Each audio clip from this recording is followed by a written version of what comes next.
There is no denying that Singapore has emerged as a significant player in the global economy, capturing attention and admiration for its remarkable economic success.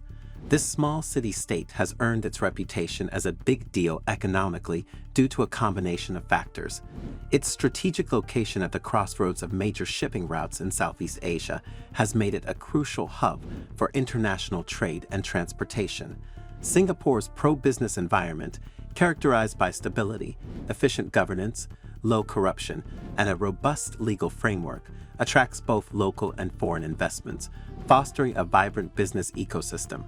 Additionally, Singapore's strong financial hub, highly skilled workforce, proactive government policies, openness to international trade, and world-class infrastructure contribute to its economic prominence. But much like Singapore in Asia, Kenya has also emerged as a dominant continental force economically. As Kenya steadily emerges as a rising economic force in Africa, it raises the question, could Kenya be the next Singapore? Hello and welcome. This is Rain Smith, and you are watching the New Africa channel. Several experts agree that of all the countries in sub-Saharan Africa to be optimistic about, the most promising is Kenya. This is because economic and political variables are combining to put Africa's seventh largest country in a comparatively advantageous position. Africa is the fastest growing continent, with a quarter of the world's population predicted to live there by 2050. This means that more international firms recognize the necessity for a direct presence in sub-Saharan Africa.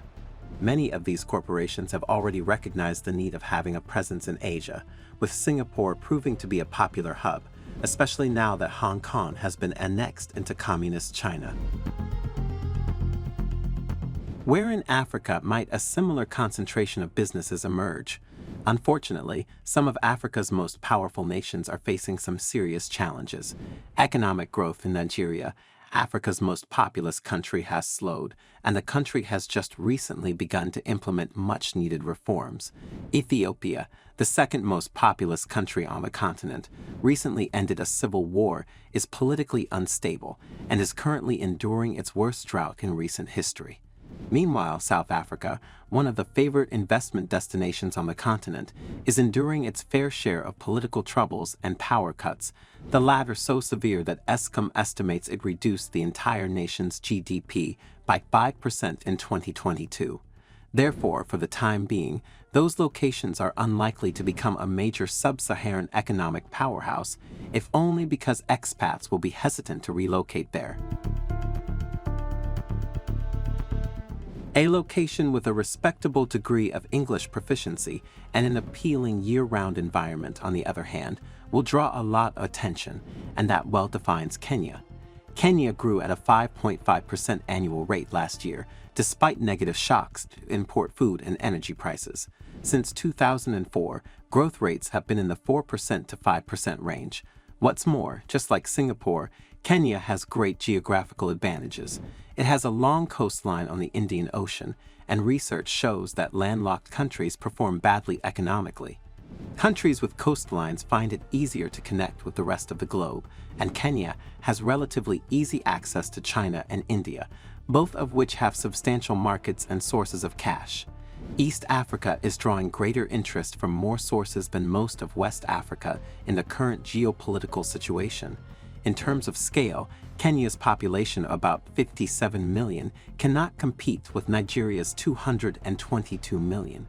But East Africa, with almost 500 million people, has a larger population than West Africa. Moreover, Kenya has a wonderful tale to tell as the world focuses more on renewable energy. The country already has more than 80% renewable energy, and the environment is suitable for continued solar power expansion. Foreign corporations trying to improve their environmental credentials may find Kenya appealing. Indeed, as of June 14, 2023, more than a dozen companies, mainly from Saudi Arabia, were bidding on 2 million tons of carbon credits as the Kenyan capital hosted what organizers billed as the world's largest sale of its kind. However, it is crucial to note that energy in Kenya itself is expensive, due in part to taxes and poor regulation. And that is not the only drawback of Kenya. Even when compared to other African countries, Kenya has had trouble attracting foreign direct investment. Corruption, regulatory hurdles to entry, and political instability continue to be major concerns that should not be discounted lightly. Still, it is impossible to not acknowledge that Kenyan government has been largely stable recently, and the 2022 election went relatively successfully. The government is becoming more competent at stopping big terror strikes, which are frequently carried out by Somalia-based groups. As Kenya gets wealthier, these issues are likely to lessen further. It is also possible that sub-Saharan Africa may lack a single major business hub. The United Arab Emirates will continue to evolve as Africa's financial center. Lagos will have the most startup activity. South Africa will remain the major business center in the Southern Hemisphere, and London, Beijing, and India will play larger roles in Africa's economic future.